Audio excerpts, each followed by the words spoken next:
What if one fleeting moment, a simple closing of eyes, could condemn an entire dynasty to darkness? The Mahabharata's most tragic figure, Dhritrastra, was born blind. But the, but the true story behind his fight lies in a No, you pivotal. you have to again say the Mahabharat's most tragic figure. The Mahabharata's most tragic figure, Dhritrashtra, was born blind. But the true story behind Why his would you fight do that on a live recording? lies in a pivotal choice made by his mother Ambika. Discover how a Let's- single act of Let's do this again. I can always edit it. Like, Uh, you start. Okay, what is one of the fleeting what if one fleeting moment, a simple closing of eyes, could condemn an entire dynasty to darkness? The Mahabharata's most tragic figure, Dhritrashtra, was born blind, but the true story behind his fate lies in a pivotal choice made by his mother, Ambika. Discover how a single act of discomfort profoundly shaped the destiny of the Kuru lineage and offers a chilling lesson on empathy's absence. Welcome, kind listeners, to Under the Banyan Tree. The live show where ancient epics meet modern minds. I am Leo, a yogini from the West, And I am Mayank, a rationalist from the East. and together we journey through the Mahabharata from the retelling of Ramesh, Menon, epic of war, faith, and everything in between. Everything in between. So, Leo, why we were laughing so much in the beginning? No idea. Tell me. You tell me. I think you started making funny noises as soon as you started going live. This is why would, oh, my back hurts. So why would you do that just before we are going? They were exercises. Okay. Okay. So I think we are good to go. We should start. Mhm. So the first thing which we would like to do is, I would like to share what are the chapters which we are going to discuss today. So from the book of Ramesh Menon, we are discussing chapter 12, The Blind Knight and the Pale One, chapter 13, In the Dark, and chapter 14, The Three Princes of Hastinapur. And our sankalpa today is to read these chapters through the theme of innocence. So before you share all your findings and research on the theme, I will just give my interpretation of innocence. And my only interpretation is not having understanding of good and bad, and therefore no judgment. Okay, that's very interesting. Yeah, like I just thought of babies Mm-hmm. when it comes to innocence, Mm-hmm. or dogs when it comes to innocence.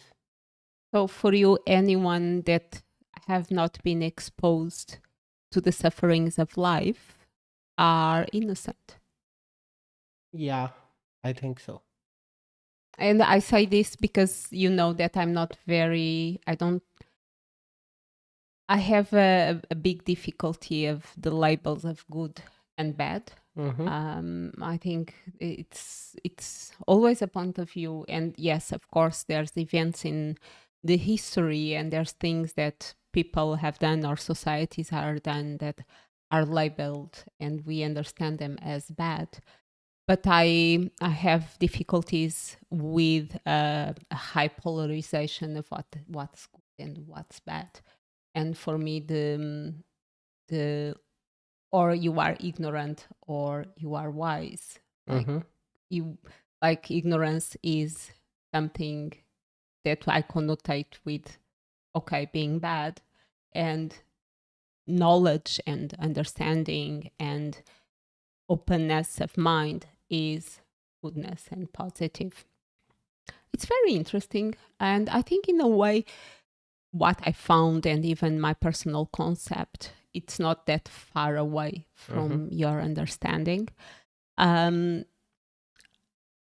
I thought about innocence, the first thought that I got was about a court. Okay, Makes sense. and I find interesting the way our society works. Our society works as you are guilty until the contrary it's proven, while I'm always trying to think you are innocent until you are proven guilty.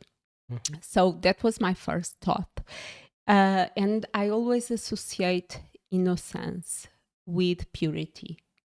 Okay. With being untainted, no stain on you.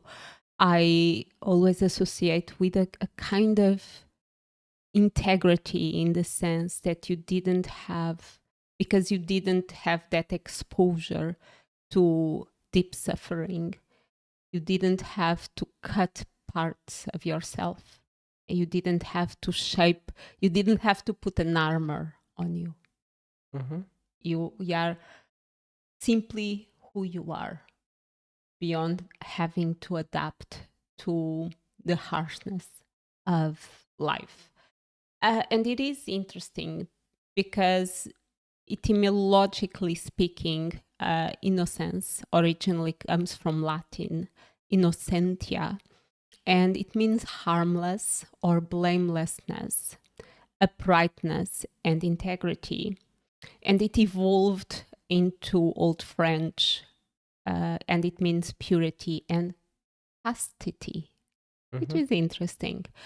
And I am really interested to look at this text, at these 3 chapters, and try to see these people through the eyes of innocence and try to understand them and their innocence in this so pivotal moment in our story. Yep. And I think both of us, I don't know about you, but I was struggling to find the theme directly in the text. I think it's all in subtext. So, but yeah, I felt that, as you said, there are pivotal moments in these chapters, which will mean a lot to the story. So, having said that, would you like to take us through? No? You have more on the theme? No, I would not like, but I will do it anyway. Yes. If I'm prepared. No, I'm not prepared, but We I were will not do even- it anyway. We were not even prepared to laugh on the very beginning, like, yeah. Look, good humor, it's always nice. Yes, for sure. It is contagious. So, taking us through the process of Shravan, the summary of these 3 chapters, I present to you Leonor Bento. Oh, God. So, you're good to go. 3, 2, 1, go. So, as requested by Satyavati, Vyas had sex with Ambika and Ambalika. So, from Ambika, Dhritrastra was born blind. From Ambalika, the albino Pandu was born. So Satyavati was not happy at all of not having a perfect grandson. Therefore, she requested again Vyas to come and have sex with Ambika. And he had a fantastic night. However, it was not Ambika, but the maid. And from the maid, it was born Vidura. That was a very intelligent and wise man. So, at that time, baby. So after that, Bhishma took them and raised them and taught them. Dhritrastra became the appointed prince. Pandu was trying to be the chief of the army, and Vidura the minister. Although Dhritrastra was appointed the prince, he couldn't rule very well because he was blind, and slowly Pandu and his brother Vidur, they took over and they were ruling ably. At some stage, Bhishma decided, oh, it's time to get Dhritrastra and Pandu married. So Dhritrastra got married with Gandhari, and she was a devotee of Shiva, and she blindfolded herself to get married with Dhritrashtra, and Pandu got married with Madri. But Madri was not his first wife. That's it. That's a very good summary. Poof. That was a lot of stuff shrinked in a very small summary because we covered 3 chapters, not knowing how big these 3 chapters would be. If you find me, moving around or something on the screen, it's just because I have a hot water bag in my back and I'm trying to change its position time to time. So, with this, when shall we dive into the discussion of the text? Yeah. Okay. So we thought that if we want to talk about this theme, it would be appropriate to focus on characters, and especially the female characters, because they were in very peculiar positions, I would say, all of them. So Ambika, Ambalika, Satyavati, and Gandhari. Mainly these 4 characters. So if I ask you where you saw the first instance where you felt, this is innocence in the chapter, especially with respect to these 4 characters. Well, I think the way, especially Ambalika, reacted to the situation, it came from a pure place. Okay, Ambalika who got pale, or Ambika who closed Ambalika that got pale, and I Okay. explain why. Yeah. Because it is mentioned in the text that she didn't have imagination to be suffering ahead of time.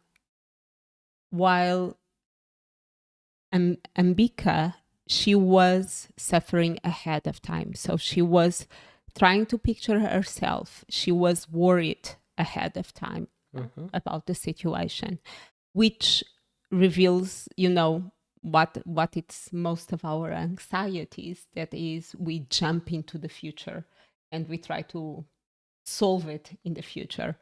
And Ambalika, she was purely innocent.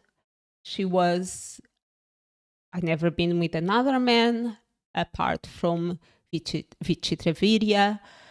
And there was a innocent excitement about it.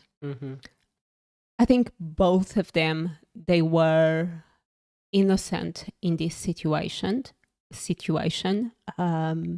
Innocent in the sense of they were doing something for the sake of the Kuru lineage that they didn't want to do, but even though they did it, and they didn't know what to expect.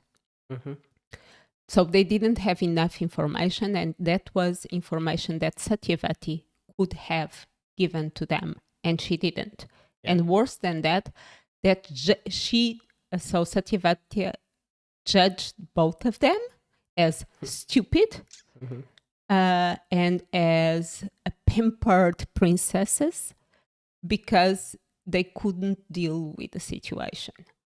One of them, she was so frightened that closed her eyes, and the other, she couldn't reconcile her body with her mind and got very pale.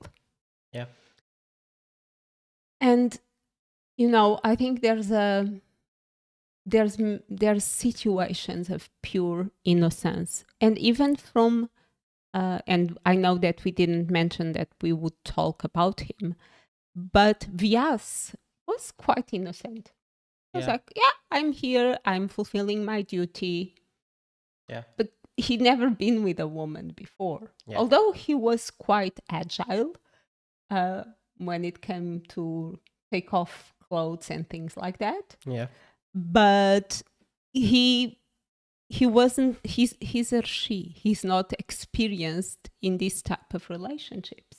And he's the first one saying 3 times it's enough for a lifetime of a she.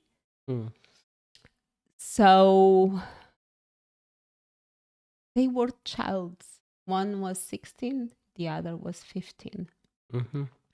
They didn't have the experience. Yeah. And in this, and saying this, do you think they were, especially Ambalica, do you think she was naive? So, and maybe I want to find a line to separate innocence from naiveness. Yeah. And I would add on what you said. We were discussing about being gullible and being innocent. Yesterday, okay. Yeah. So I wrote a line where Ambika, she looked into the mirror. Would the strange man be pleased with her? So when I saw that, when I read that line, I felt, okay, what sort of indoctrination is this? Where a woman, even in such dire situation, is thinking if she will be able to please a man or not. That's the meaning of beautiful. That's what not only, or even today, to be beautiful, it's to please others. Mm-hmm. And at that time, especially, the role of a woman was to please others with their presence. And Yeah. to be beautiful, it's to please others. And you see that at the end, you see that at the end of the chapter, of the last chapter, chapter 13, I believe. Mm-hmm. No, chapter 14, where when they are talking about Madri and Gandhari, they say, oh, they are beautiful. They don't say they are accomplished, or they don't say that even they can paint or they can play Or piano or a she's a big harmonium. Shiva devotee, which, to be honest, Bhishma says in the serial as one of her qualities, Mhm. which is not said in this one. No, in this one, it's said that she is a Shiva Bhakta. No, but Bhishma doesn't say this. Like in the TV series, Bhishma defines Gandhari as a big Shiva devotee. Okay. So it was one of her attribute. Mm-hmm. So as you were saying, like talk about something which apart from their beauty or say their lineage, that Yeah. their lineage is good as Hastinapur. So I just when I read that line, so I felt, is it innocence? Like she seeing herself in mirror, thinking about pleasing a I guy, don't think it's innocence. It's or it's insecurity. is it even insecurity? Because what I feel is this is indoctrination working. Like Yeah, but I someone, don't think it's innocence. yeah. So probably she's gullible, but the thing is, more or less, the whole women community of that time was gullible in that sense. But Then why you consider her gullible? I'm not saying like what I. That's why I said like the whole woman community at that time is made to believe that the purpose of your existence is to please others or to please a man.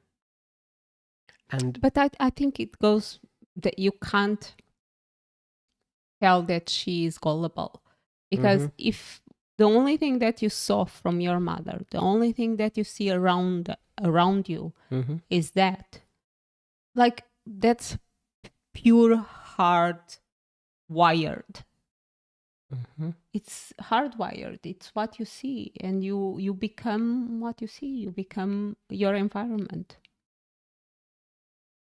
So, And is there a possibility that you don't become what your environment dictates? of course, there is a possibility, but that requires a certain personality that it's exceptional. Mm-hmm. And we have many stories of people that broke the circle, people that were beaten, and finally they broke the loop of being bullied and becoming a bully. You have many cycles that are broken, but for that, all of them, they wanted and they had the possibility of being exposed to something else. Yeah, which is true. And in case of Ambika and Ambalika, they didn't have any other possibilities. Neither they were as adventurous as Amba, who looked for any other possibilities, or brave, Yeah. or they were not put in the situations where that bravery has to come out. I think many times it's the circumstances which makes you brave. Yeah. So yeah. And when you talked about Vyas being innocent, you know whom I thought of when I was reading Whom? about Vyas? Hagrid. Oh, yeah. Makes sense. Mike. I was like, oh, he was he was Hagrid at that point of time, and Well,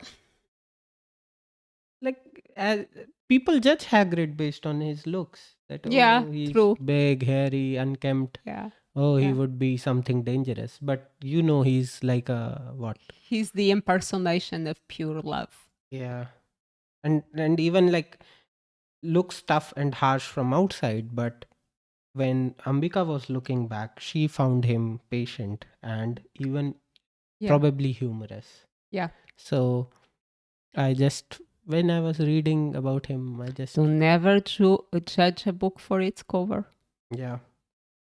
Also, one more parallel which I made in my mind was when I read the description of Vyas, that he is nature expanding with no checks and limitations, like a forest. Hmm. Not a well kept garden, a forest Hmm. which just grows Mm-hmm. in all directions, whatever it wants to do. And I felt that his description in the book was something which made me think of a forest. Nice. Yeah. That's very nice. Um, where else did you find innocence? Hmm. I found absence of innocence from when it comes to Satyavati. Oh yeah, sorry for the word, but she was a bitch. Yeah, she was, and you know what I feel. I didn't think of that second definition of innocence at all. That innocence in criminal justice Oh, system. Okay, so she failed the definition of innocence twice. twice, and yeah, I just felt, you know, it's she just made rushed decisions. I don't get what was the rush about. Like if she would have just slowed down, the whole Mm-hmm. thing could have turned totally differently. Mm-hmm. She was just rushing for the results and made a mess out of the whole situation.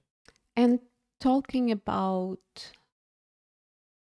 and innocent or guilty from a judgment perspective, Mm-hmm. do you think that we can blame Ambika for the destruction of the Kuru lineage?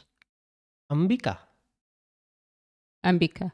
No. No? I will not. See, what I feel is that they were in very difficult positions, both Ambika and Ambalika. Mm-hmm. And for sure, the results of their actions were catastrophic. Mm-hmm. It's like probably it's the best example of butterfly effect I've ever seen in my Yeah. life. That someone closes eyes and later in the stories, millions get killed. Yeah. So, and therefore, I like the storytelling as well. But still, I would not blame Ambika. I would blame Satyavati for this situation. Like, I felt, see, before whatever happened, Satyavati was not in control.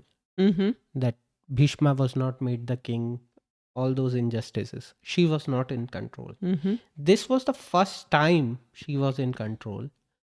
Probably that's why she couldn't handle that control well. You were never trained to be in this situation. Yeah. And But suddenly you find control and you're like, yeah, I will change the world overnight. And that's what she tried to do. yeah, but Bhishma didn't interfere. Because I don't think it was Bhishma's place to do anything. Like, It's not about being the place, but he was the one being asked for an heir. And it makes part of, ensuring the safety of the throne. mhm. So he, and oh, that I mentioned that I think it was very innocent in a way, in a good way, in a beautiful way, that Bhishma raised three kids as his own sons. Again, Yeah, that is what I was thinking. That like, this man's whole life is raising other people's kids and seeing them die and taking care of the kingdom. yeah, but I find beautiful because there's no bitterness in Yeah. him. He at least we don't see him flinching and thinking, "Oh, I've done this. Do I want to do this again?" Hmm. No, he simply, and we see him later doing the same again.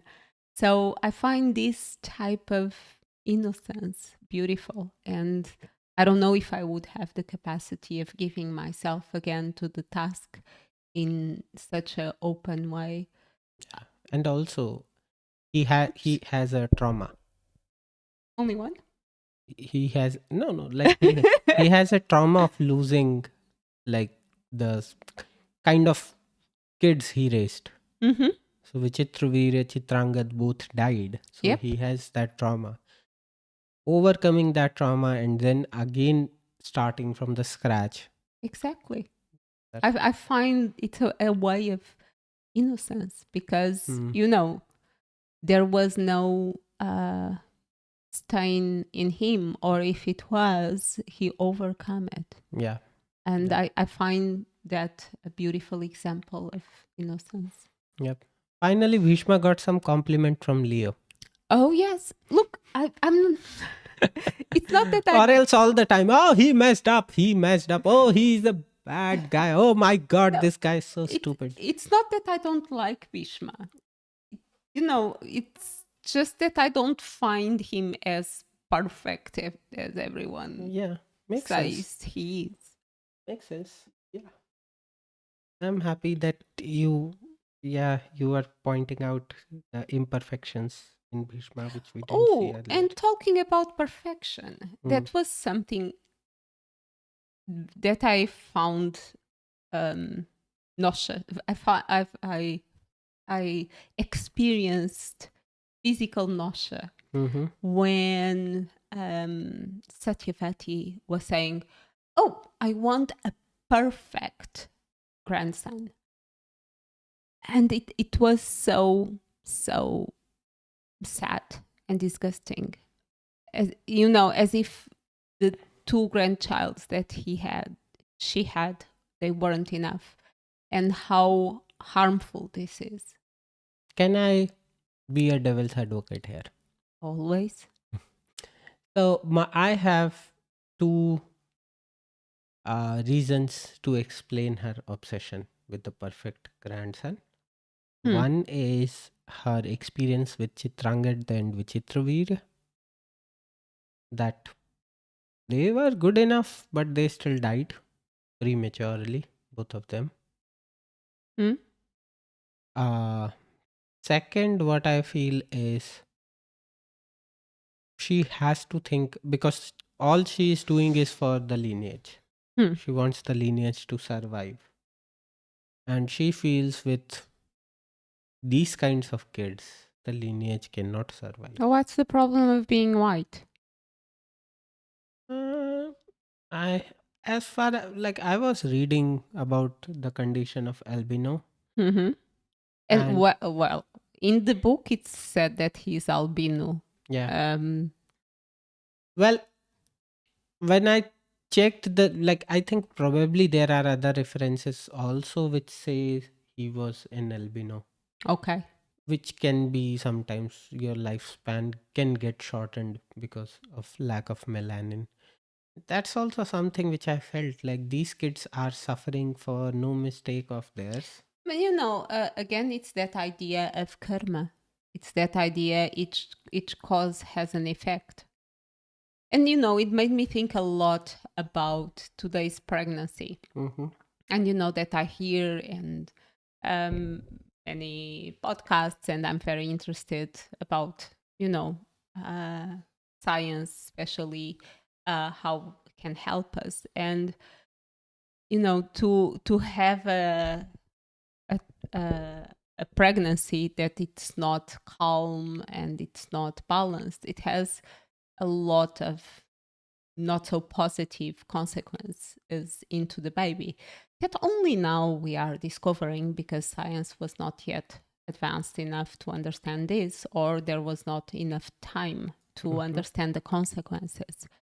And I kind of make a parallel of it. Like, even hormonally speaking, just the fact that the pregnant woman has high levels of cortisol has a very strong impact on the development of the fetus. So, and I just start thinking about this. Mm. And again, I know that it's hard to hold awareness that every action has a consequence, every thought has a consequence. And I know that you say that crime thoughts or thoughts of a crime are harmless, but thoughts are energy too, and they have an impact. And we tend to forget that whatever we do, small or big, has a consequence, and that consequence itself is a cause. And you know, this Satyavati had the best of her intentions, but the implementation was dreadful. Ambika and Ambalika, they had the best of their intentions, but they couldn't manage the process. And you know, the add up of all these actions and consequences result in pure chaos. Yeah, like for Dhritrastra and Pandu, they suffered for no mistake of theirs, and and all the later things which Well, happened. Pandu, he didn't suffer actually. He suffered from his own actions. Mm, I don't know, but him being His born sons, as albino. well, it didn't seem that being albino had a big impact on his life. Well, there are many. I found a very interesting side story, just sharing it. It's not part of the novel, probably not part of the main book as well, but read a very interesting core answer that probably Pandu was impotent. And Bhishma knew about this. And therefore, they came up with all the stories later that how Okay. Pandu got the The sons okay. from Devas and everything, which I found, because see, you also have to look into the practical aspect. If someone claims this is part of history, then you cannot have magic in history. So then you will have to come up with a story Okay. which is human. Now this sounds human, that okay, there's a guy who's also important. Now um, We the need to find a way of giving yeah, and the portray next this in an generation. acceptable way. Yeah, so therefore he was sent to a jungle, and there those two queens become pregnant, and they raise kids, and then they come back or something like that. So all I'm saying is that uh, and say if we take this assumption to be true that Pandu was important as well, then probably the guy suffered some things. Uh, Having said that, like I just felt Well, we but they can't blame Ambika and Ambalika for this mess. no, no, and they are innocent, uh, both Pandu and Dhritrashtra. When they were born, Yeah. and but once they grew up, No, but that's another story. yeah, Okay, that's another story. yeah. And about Gandhari. About Gandhari, I I just felt her dream, the dream which she had, where she was told, "Oh, you will be a queen of a sightless king." Was like, what? What sort of game is this? Like, what exactly the universe wants from her? It's good for storytelling, no doubt.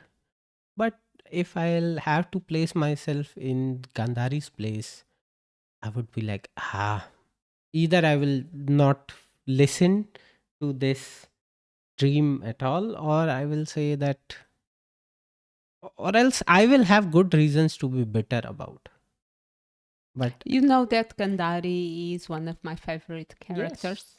yes, she is. And I was reading that part, and especially when it's mentioned, she blindfolded herself. And I started thinking that maybe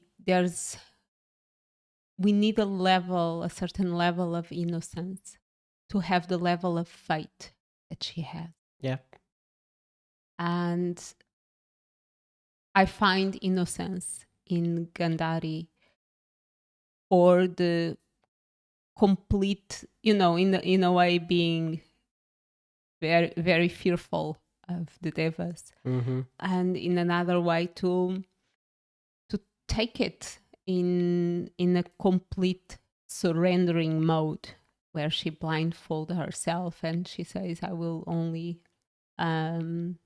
take it away when he dies, when Dhritrashtra, as long as he's alive, I will wear this blindfold. And I find that there's, at least it's my interpretation, that to have that level of faith, you need to have a genuine level of innocence in a good way. This is not, it's not a judgment or considering her gullible or naive. Is there's a profound surrendering and trust.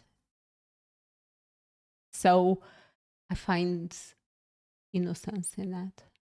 Yeah, and I think I don't know if I explained this well. no, but I okay. can get it. I was about to ask you if it is being gullible, but you only clarified, because what I feel is that that's what that's what surrendering to someone means. Yeah. Like where you don't question that why are you making me do this? Like it's like I think it is a form of devotion and love, which which may be beyond understanding for a rational mind or something. But I can get it that people go through such experiences, and she being a Shiva devotee, and if she believes that whatever Shiva wills or is whatever is the wishes of Shiva can never be wrong, it makes sense for her to think that way. That and yeah, for sure, it was a great sacrifice on her behalf to decide that, oh, okay. Why do you think she's done that? Why do you think she blindfold herself? At least whatever interpretations I saw, it was like somewhere she says that if my husband cannot see the world, then there is nothing in this world for me as well to see. And I want to experience how he feels, how he recognizes the world, or Mhm. realizes the world, and therefore she decided to do that. Mhm. So probably Dhritrashtra was not very happy about the situation Yeah. later in his life, but I still think that it's a big thing to commit. Yeah.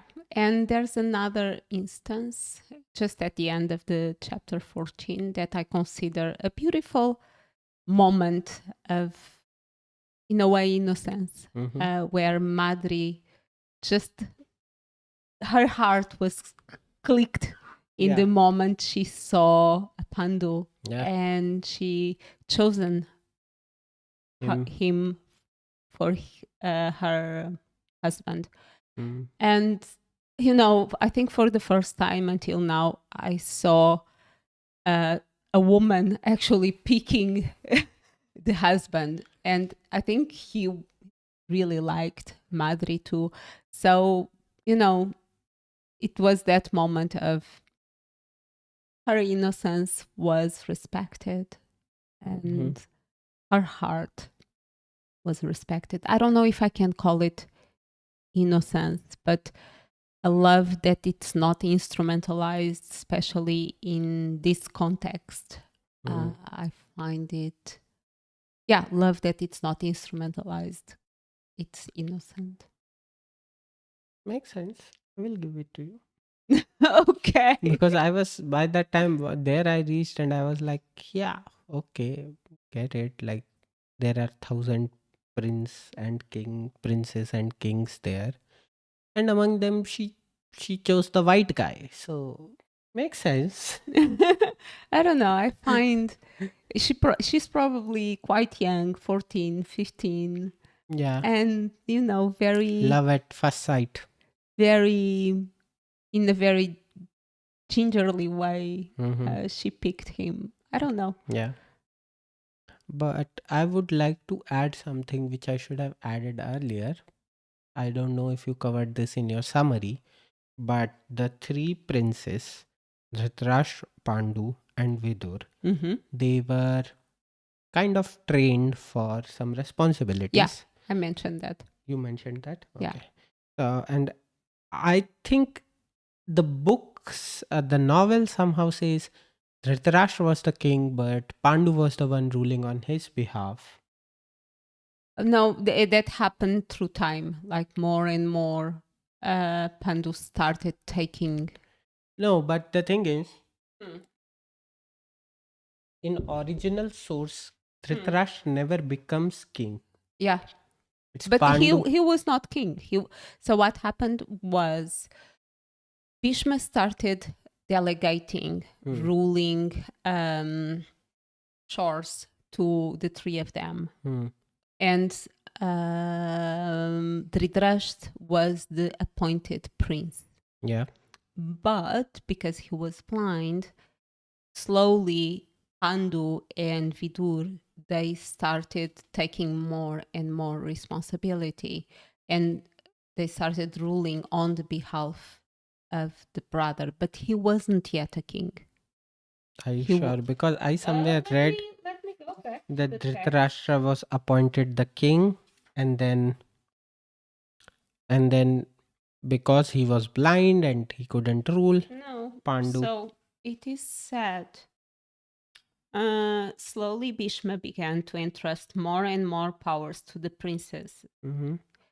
Blind Dhritarashtra would never really reign because he could not see. Okay. So White Pandu gradually began to rule in his older brother's name and to rule ably with the sage counsel of his brother Vidur. What I interpreted it as on his older brother's name is as if Dhritarashtra was the king and Pandu is ruling on behalf No, of I his name. didn't understand that. I didn't understand that he was the king. He was Okay. the appointed prince. Yeah, and yeah, like, okay, makes sense because the only clarification which I would add is to this situation is that Dhritarashtra was never appointed king. It was Pandu who was ruling all the time and till Yeah, his but I death. don't, in the text, I don't see him being appointed. He Yeah. was appointed prince. Yeah. Okay. Makes sense. Do you have any lessons? I wrote one actually. Okay, go ahead with your lesson. Mine was go for one night stands only if you are very sure about it because they have repercussions. That's a very good lesson. Thank you. I thought it made me think about preparation. Mm-hmm. Okay, to prepare others and to prepare myself to situations. And I remember of intensely preparing for things for many, many, many hours. And, you know, many times, most of the times, throwing away whatever I've prepared.